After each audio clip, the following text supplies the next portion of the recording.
Tick-tock, there goes the clock. Sweet 16 on the horizon, couple days away. I don't know if I'm nervous, excited, happy, scared. I don't know at this point. It's sort of the typical Michigan State tournament confluence of emotions. I'm kind of all over the place. And, it's interesting. I said before, as a Michigan State alum and as a University of North Carolina alum for my master's, my sort of hyper focus in season is really Big Ten mostly, and to a large extent, the ACC. So anytime we're outside of those sort of traditional powers in those conferences, in the Michigan State, North Carolina schedule, there's some holes to plug in. And I've been following this Kansas State team sort of from afar this year and been impressed. I saw their win against Kansas, their rival in overtime back in January. It's obviously a tough team, really, really good, strong guard play. But I'm still not really confident in making any type of prediction because I feel like I haven't seen enough of them. And that leads us to our introduction. I am a good friend of this gentleman's colleague, although they never met, the Michigan State 24/7 Sports equivalent of this gentleman. It's Tim Fitzgerald, 24/7 Sports, Kansas State reporter. Great to have you. Thank you for joining us, and on short notice as well, on a crazy week for you guys. Yeah, no, it's fun. I'm not in New York. My younger guys are taking care of the work. I've got some health stuff that I stayed behind with, but this works out great. Being in the studio, not traveling, and being able to kind of anchor things from here has actually been good. It kind of stinks not to be there, but it is what it is. Yeah, I mean, of all things, I can't go because of a fantasy baseball draft. I mean, it's not it's not interfering with me watching it, but it's interfering with the trip. I've missed the last two. If I miss 3 in a row, I actually am going to get legitimately kicked out of the league. It's a league rule. So yeah, I can't miss it. This is like a 30-year league. It's older than I am, I think, at this point. So anyway, let's get to it. I want to start with a very narrow focus because my audience, which is 97% Michigan State fans and 3% Michigan fans that hate Michigan State and hope I say something stupid so they can end my career. Get us sort of on board with where Kansas State is at. I want to frame it this way. Ben, if you can throw up Media One for us, the 3-year run prior to this year, which was our old friend from the Big Ten down in Champaign, Illinois, Bruce Weber, had you guys 34-58 over a 3-year stretch going into this year. And there wasn't much buzz, certainly that I'm aware of, that this year in particular would be much to the contrary. I know there was some optimism around the new coach and obviously the acumen and the respect that he had within that program at Baylor and the success he had there. Jerome Tang is really a highly regarded guy coming in. But you look at this year, fast forward, and the jump from that 34-58, Ben, throw up number 2 for me, please. 25-9, a massive jump. You go from winning somewhere in the 30s, high 30s percent wise, to winning about 3/4, 70% of your games. This is not really something I expected from afar. Just tell me a little bit about this Kansas State team. How surprised were you as someone that covers this team, that covered the poor Bruce Weber versions of this team? Are you surprised by the fact that they're here right now? I am.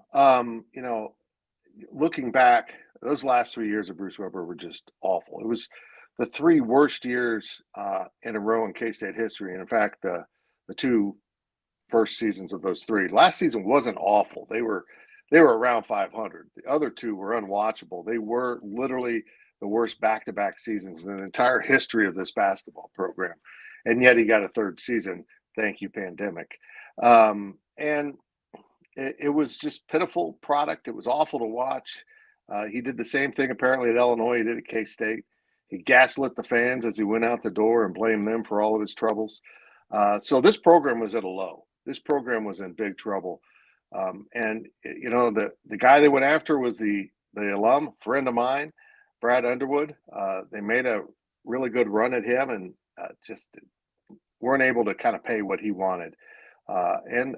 But during the process, it wasn't all in on Brad. They were looking around and they found Jerome Tang, who they were familiar with. We knew surprisingly little about Jerome Tang. After 19 seasons within the conference at Baylor, we didn't know him that well. He was kind of even as associate head coach in the background. I think a lot of people had perceptions of him that were so far from the truth that it's kind of comical now. As soon as he got here, you realize this was something different. He is a incredibly positive, uplifting man. He's very spiritual, which has been an interesting balance at a public institution now. But he's done a good job with that. And my high end for this season was, I think this dude can get K-State back to the middle of the Big 12, and then maybe into the NCAA tournament. If you're in the middle of the Big 12, you're probably in the tournament. 8-9 seed type of game out in the second round against the 1. And here we are. They get third in the Big 12. They get a third seed in this tournament in the East region. And they start picking some teams off here. And they finally kind of look like themselves. You could tell they were a little nervous against Montana State, but you've seen some of those highlights. That's the fun team. And it's not just the wins. It's not just the wins that have made this different. It's the brand of basketball. It is a really delightful brand of basketball. And, of course, as you probably know, in the transition, he got it down to 2 returning players. 2. He had to recruit an entire new roster, something you can only do in the transfer portal era. And I'd say he did all right, not just finding good players, but finding really good kids that have meshed together into a locker room, which is a total emphasis of this head coach and this coaching staff. And here we are. Marquis Noel is a revelation as, one of the 2 returners. He's been, Jerome Tang was sent from above for that kid because he's an All-American now. And finally getting the last piece was Keontae Johnson. And you get a player of that level, you're going to be pretty good. And boy, they've been better than we even imagined with those 2 guys playing well. And the reason I think this tournament in general is so historically difficult to predict is because of the mental aspect of it that's hard, maybe impossible to quantify. I mean, you see Arizona, I don't know how much you've watched of the tournament outside of, your beat, but Arizona looked absolutely petrified down the stretch against Princeton. Purdue looked absolutely petrified the entire second half against Fairleigh Dickinson, that 16-1. It matters so much just how these teams handle things mentally, and that's tough to predict. We've seen teams that looked pretty tough all year throughout the regular season, but there's something about this stage that's different, and it is a itty-bitty, tiny sample size, I admit, but I was really impressed watching that Kansas State-Kentucky game. There was a point where, fact check me maybe, but I think Kentucky was up 4 with maybe like 4 or 5 minutes left. And it started to seem it was a coin flip for like 6-7 minutes, and it was going Kentucky's way. You're thinking if they can just make one open 3, they had their who's the kid that went like 1 for 15. It just felt like Kentucky's game to take in real time watching it.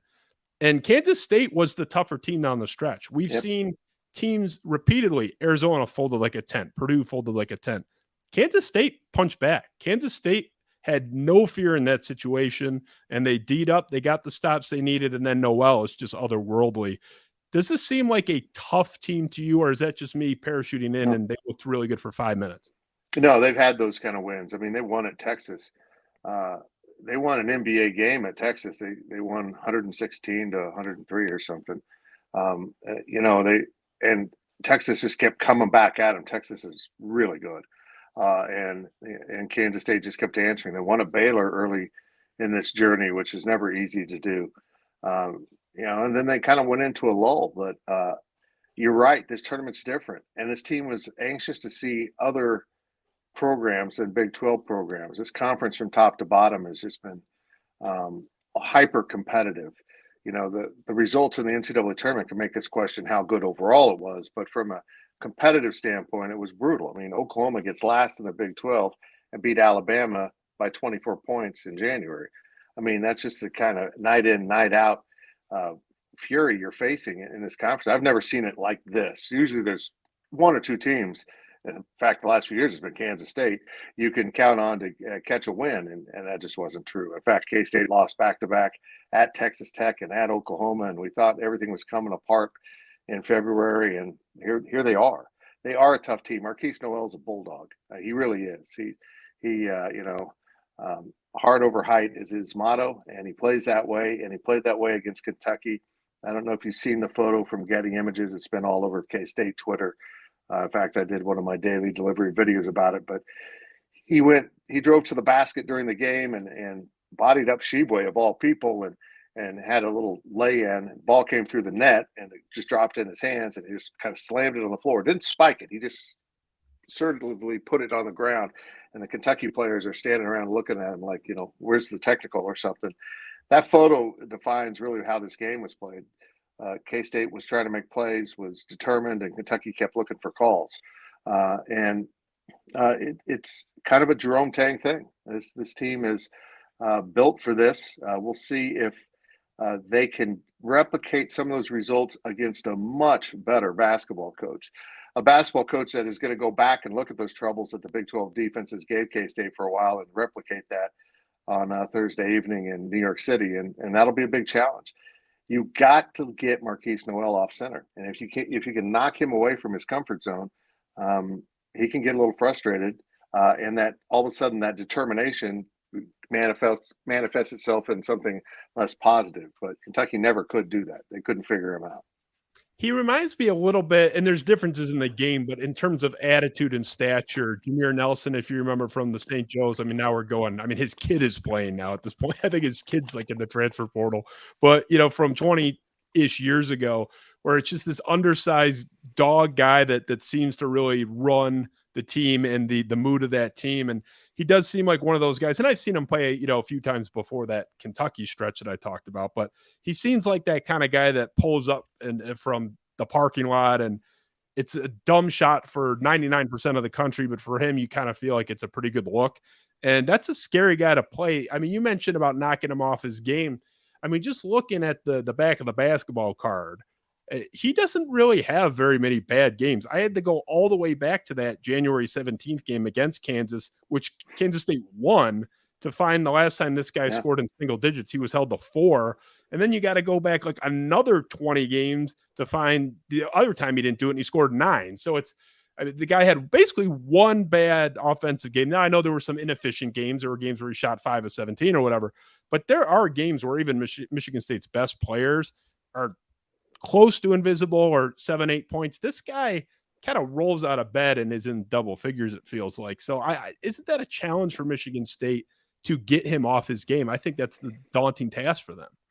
Well, really the key to beating Kansas State is to create turnovers. And that sounds kind of cliche, but Kansas State is almost unbeatable at 11 turnovers or fewer.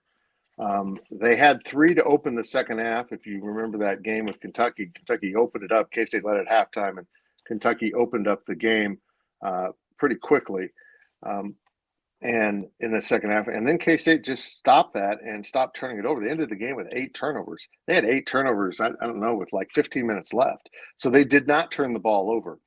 And all those fancy passes you see Marquis Noel throwing, once in a while they misconnect. I think he had one in the first half that misconnected, but he was on money with everything he did in the second half against Kentucky. And that's one of the interesting. You brought up an interesting thing about this team, because Keontae Johnson wasn't particularly good against Kentucky. He really struggled. They did a good job with him. He was 5 of 14 from the field, so he had one of those high volume shooting nights. 13 points. He had 3 of the 8 turnovers. It was not a good game for Keontae. And yet this team finds ways to beat good teams with one of their 2 stars having a lackluster performance like Noel did against Kansas. Bill Self took away Marquis Noel, and other players made it happen, including Desi Sills and Naquan Tomlin. They've got a sneaky good roster. It's amazing to watch how well he put together the roster when you consider 11 of the guys that are on scholarship were new. They brought him in. So it's hard to get Marquis totally knocked off his game, but when he is a little bit off, it can affect the entire team. And I'm positive Coach Izzo is going to go do whatever he can to slow him down and keep the ball out of his hands. Yeah, we were hearing so much about how Marquette was going to turn us over to death and get all these transition points. And I think the final number was 12 or 13 turnovers from Michigan State, which is not like horrifying. We've had worse outings than that, but it's not good. But there were, I think, 3 charge calls. There weren't a lot of sort of those pick 6 turnovers where, it's going for 2 or 3 the other way. It just didn't feel like it was a damaging component of that game for the most part. It felt pretty controlled. Michigan State's been the third best shooting team in the country from deep all year. 4 guys that shoot at a really high clip, 40% plus from 3 up until 2 seconds ago. Malik called it under it. And they could not throw it in the ocean in either of their games, USC or Marquette. So it speaks to just how impossible this thing is to predict. We talked about the mental aspect. Who knows how these kids will react? But Michigan State won 2 games with box scores that I thought, if you had just show me the box score, I thought there's no way they win. I mean, I thought Marquette would beat them by 15 if they shot that poorly.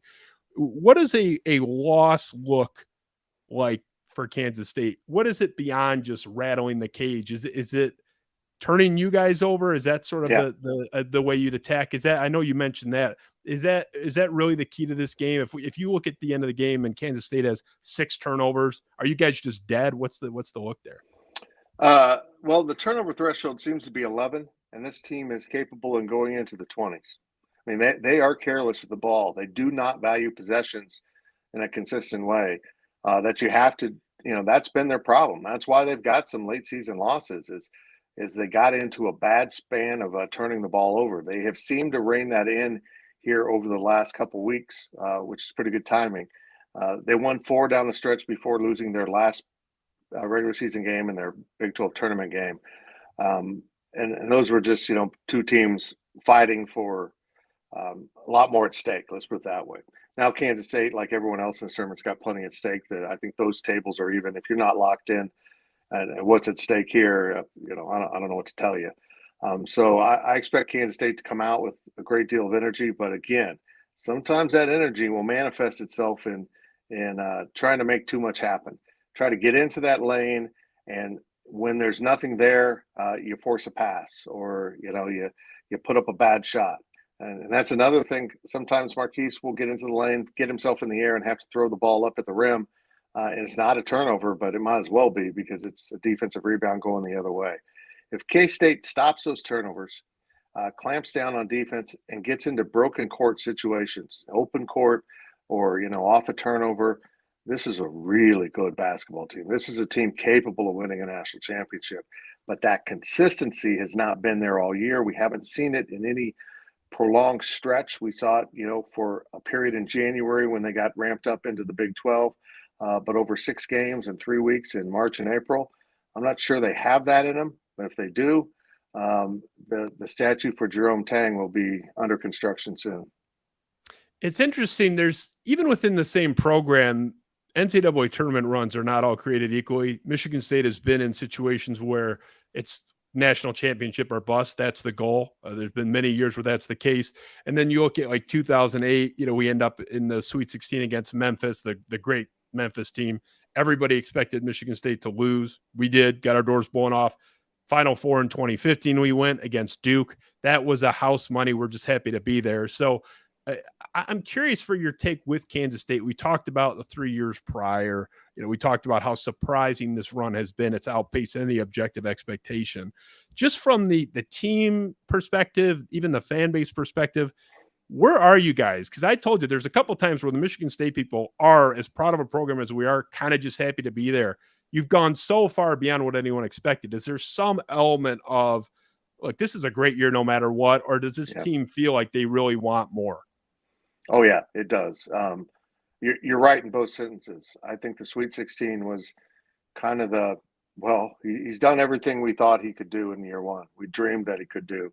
Even when we reset the standards at Kansas State to see where they could go, Sweet 16 kind of seemed like it. And honestly, you mentioned Marquette. That was a bad matchup for K-State because of that ability to turn you over. And so that, in some ways, was a relief. I had K-State going out to Marquette in this round. So it is intriguing, but it just so far goes past what anyone was prepared mentally for. Bruce Weber had lowered the expectations so dramatically from the fan base that he had them convinced you could only be good once every 3 or 4 years when you loaded up a team and then you hit the right combination their senior year. And it worked. He won 2 Big 12 championships. He won the first season was here, one with Frank Martin's players, not shocking. But he did rebuild it with Barry Brown and Dean Wade and those guys. And and went to the 2018 Elite Eight by knocking off Kentucky without, Dean Wade, their best player, arguably. And then after winning the Big 12 championship in 2019, they did what they did the first time around. He won 2 Big 12 championships and lost in the first round of the NCAA tournament both times. He advanced past the first round of the NCAA tournament only in that 2018 season. So there has been such a failure to have success in March in the tournament where you're really measured in college basketball. I love the conference championships, don't get me wrong, but you are measured in March. If K-State gets to the Final Four, no one's going to bitch that they didn't win a Big 12 title this season. You get to the Final Four, you win a national championship.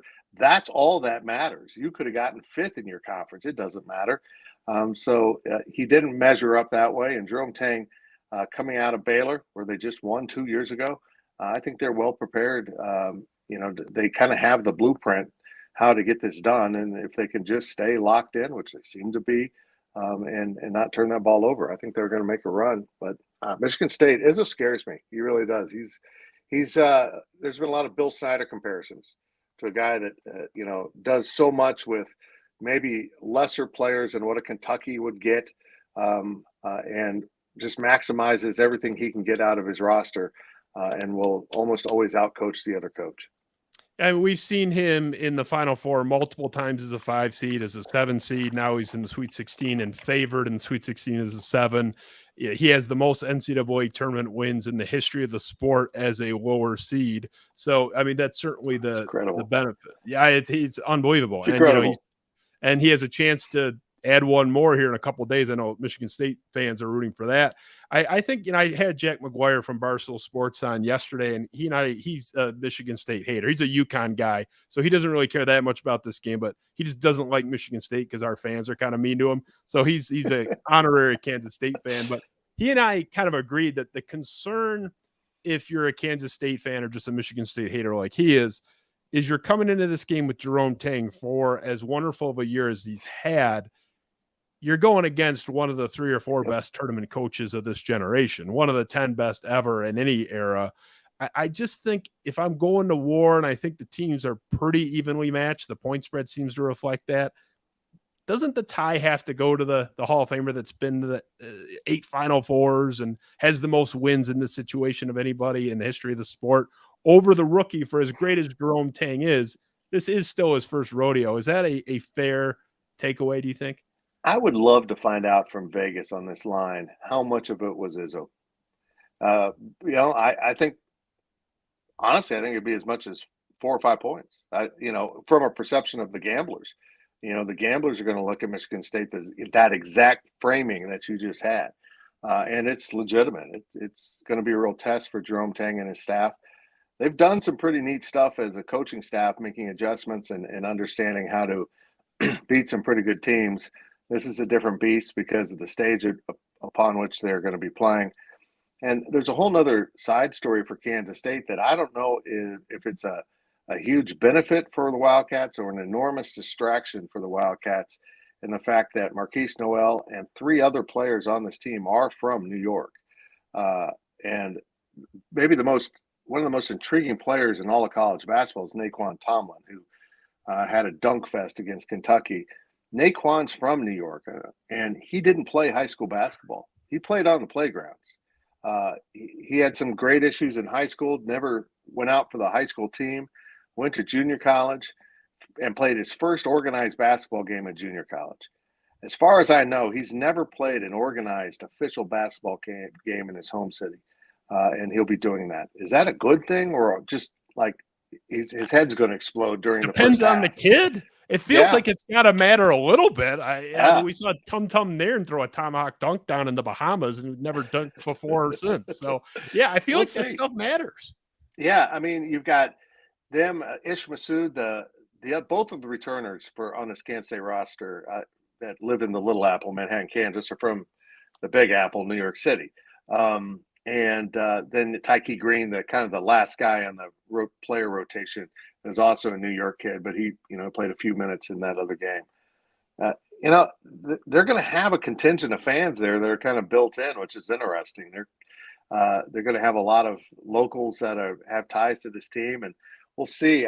I fear that's actually going to be a distraction. That it's every kid in New York wants to play at the Mecca, and now they get a chance to. And is it too much? Does it kind of overload the senses, so to speak? We'll find out. If this team comes out and starts turning the ball over, it's going to be a long night for K-State. That's pretty much how it goes. Yeah, I mean, that can go both ways. One of the 5 worst Michigan State tournament losses of my lifetime was hosting Syracuse in Detroit. Half of the team or more was from the state of Michigan. It was a 90-10 split for Michigan State in the crowd. It was considered this massive advantage, and we ended up losing to this Syracuse team with a 6-man rotation. 4 of these 6 guys were in foul trouble like early in the first half. It was a terrible loss, and I don't think the Detroit thing helped. It's like I think that would have been better played in Piscataway or something. So yeah, that can go either way. It's a little different because obviously, that was a Michigan team playing in Michigan. So it's not quite apples to apples, no pun intended with New York, but yeah, that can go both ways. I want to frame it like really for as much as we talked about Kansas State and the surprise, the fact that Michigan State's in this situation is somewhat surprising too. Ben, if you can throw up our third piece there. So the preseason odds, this was according to the Wynn Sportsbook, and this was reflected elsewhere as well. These were a couple of long shots, both of them.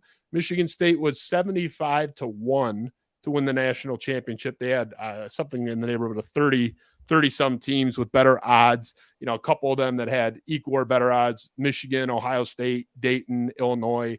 Yeah, a couple of teams that didn't make the tournament there. And, obviously Illinois was a disappointment, and 500 just above. So, I mean, that kind of gives the Michigan State perspective on how far down they were. This was not a team perceived with any chance of making a real true run. And then Kansas State, you guys, they didn't have odds for you guys in the national championship. I checked. I'm sure some book somewhere did. Caesars didn't, Wynn didn't, the Mirage MGM Sportsbook.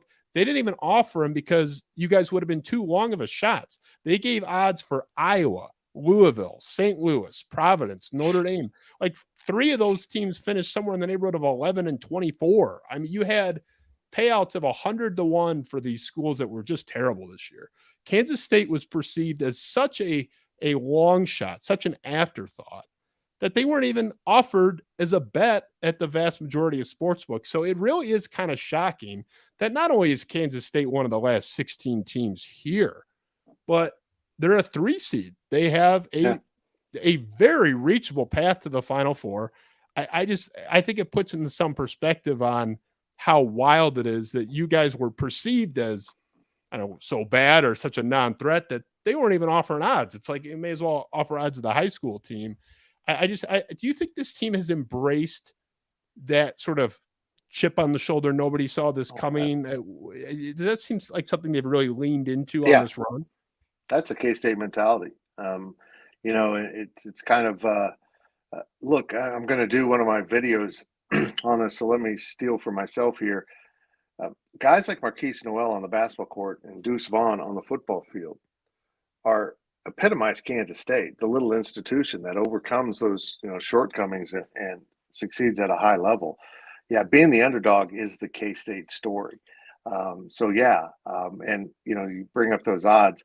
I caught, I think it was early December. I think I was going to the Big 12 championship in the car, and I caught 100-1 odds on K-State making the Final Four. Why not throw $10 on that? So I've got that bet out there. And then later I caught, I think after some notable success, I went ahead at, I think, 45-1 and got, odds on K-State winning the national title, which I truly view as throwing money away. But I have bets that I feel really good about that turn out to be absolute trash. So, just why not go with the nonsense bets, because they might make better sense than my actual bets. But yeah, this team has succeeded at levels that are unimaginable. The transfer portal has had kind of the opposite impact on the college basketball game that we thought. We thought the rich would get richer, and it's not been that way. There's been an incredible trickle-down effect and an ability to rebuild so quickly. And it's just even things up for everyone. And I think it's been really good for the college game. I'm intrigued to see if Kansas State and Houston and I don't even know who else, but not big college basketball brands fill up the Final Four, what the TV ratings will be. And I tend to think that fans just want good sports, and the brand names bring an embedded great big following. If you're Kentucky or Kansas, you got a big following. But at the end of the day, basketball fans or football fans are going to watch a good game if it's a good game, and it doesn't matter really what the brand is involved. Yeah, I mean, you and I aren't the type of guys that give a shit, but the ratings will be down if it's, Kansas State and, a mishmash of the non-traditional brands. And that's not to impugn you guys. It's our problem in football too. It's like we're not as big of a draw, and that's just the reality of the program. I kind of want to see how far, because I think the perception is half. Something dramatic in the ratings. Oh, I don't think it'll be that bad. No. And I mean, Texas and Oklahoma leaving the Big 12 would try to claim they're 90% of the viewership. And I'm like, no, that's not really true at all. You have gotten all the best time slots. There's no doubt about that. But then you turn around and you see some of the games not involving them that have had, the TCU Kansas State Big 12 championship had huge numbers for the conference, almost matching the SEC and Big 10. So, I just want almost like a social experiment. I want to see how much those numbers drop off, and because I know it won't be as dramatic as what some people want to think. When I was still in school at Michigan State, one of my favorite teams outside of my own fandom was the Jacob Pullen Kansas State team. I picked them to go far like every year for 3 years. I love that group, and it seems like a program that is never really down for long. You do have those, that couple year period with Bruce Weber, but it seems like just a proud, tough program. There's a lot of the Spider-Man pointing meme with Michigan State and Kansas State, where Michigan's the more traditional brand in state. Here, you guys have the same issue with Kansas, especially in terms of the basketball program in your case. So I think these programs and their coaches seem to have a lot of overlap there. I'm fascinated to see how this goes. I have such admiration for what Jerome Tang has done. I don't know. I know it's a little different with conferences and the national awards, but I mean, if that guy's not getting some serious college national coach of the year consideration, the panel is absurd. I mean, I've been so impressed. The fact that they're here is nuts. I would be shocked if we have a strong sense of who wins this game with 5 minutes left. I feel like that ESPN win probability chart that they throw up and down on the GameCast is going to be somewhere between 45 and 55, one way or the other for these teams. I mean, is that kind of your feel? Doesn't this kind of seem like the point spread is accurate? It's going to be a tight game like that. I agree. I agree. I don't think anyone's going to get away from anyone. Honestly, I think if someone gets away here, it's going to be Michigan State. It's K-State can't operate underneath, whatever defensive pressure they're facing, and they're turning the ball over. They hit the self-destruct button. But I do think it'll be a really close, entertaining game. And as a guy who's covered Kansas State sports since the 1980s, and usually I'm on the road with the team and sitting passively on press row, covering from home is a bitch. It might kill me. I don't think I have the heart for this. I don't know how fans do it. I've gained so much admiration for fans. When you're at a game, you kind of feel like you're in it. You're part of it. You don't have any impact on the game as a media member, but you're in that environment. And at home, you're just like watching something where unfold before your eyes that you can't have any. If you shout, nobody hears you. It's kind of like being married. It's been a different feeling for me to be here in the studio watching games as opposed to out on the road with my guys. I mean, the best thing about being there in person for any sport, I've always felt, is just the observation of body language. Like the cameras aren't going to pick up 99% of that stuff, but like you can look at a team's bench when they're down 4 or 5 late in the game, where it's still very much a game, but like it's not going great like it was in the Kentucky game with you guys for a minute. Like if you're there, I can sit and just stare at the Kansas State bench for an entire timeout and see if the shoulders are sagged or if people are engaged. And I've always felt like that's a huge advantage just for sort of even predicting how a game's going to go. Absolutely. That's the big, like 2009 against Louisville in the Elite Eight, number 1 overall seed Louisville, when Michigan State beat them. It's like, I'm looking at the bench, their bench with 7-8 minutes left in a close game. Louisville looked dejected. And I don't know if the TV captured that, but it is different. Are you going to go to the Final Four if Kansas State gets there?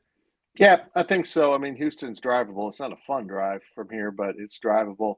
And I'll probably credentials. Um, hopefully we can get that taken care of. But I'll probably take more of my full crew that typically would cover these games.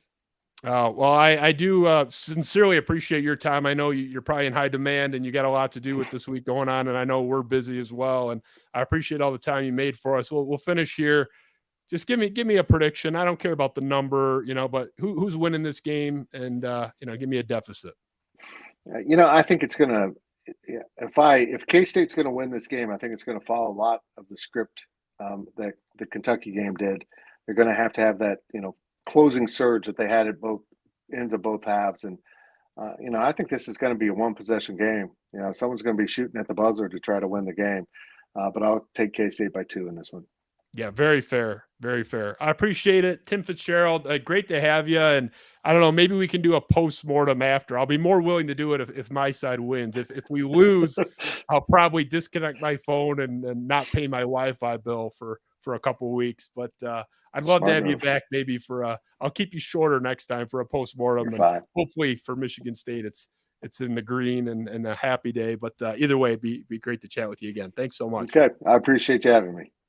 Tim Fitzgerald, 24/7 Sports, the second member of that brand to join us on Off the Curb, and sincerely appreciate his time with everything going on there. And it's a crazy time. We have a lot of the Michigan State side, in our friendship circle and all the reporters that cover Michigan State teams. So I know how crazy this time is. Graham Couch, Justin Thind, David Klein, they're working overtime. I think we're trying to do the same as well. So sincere appreciation to Tim for joining us, and Ben.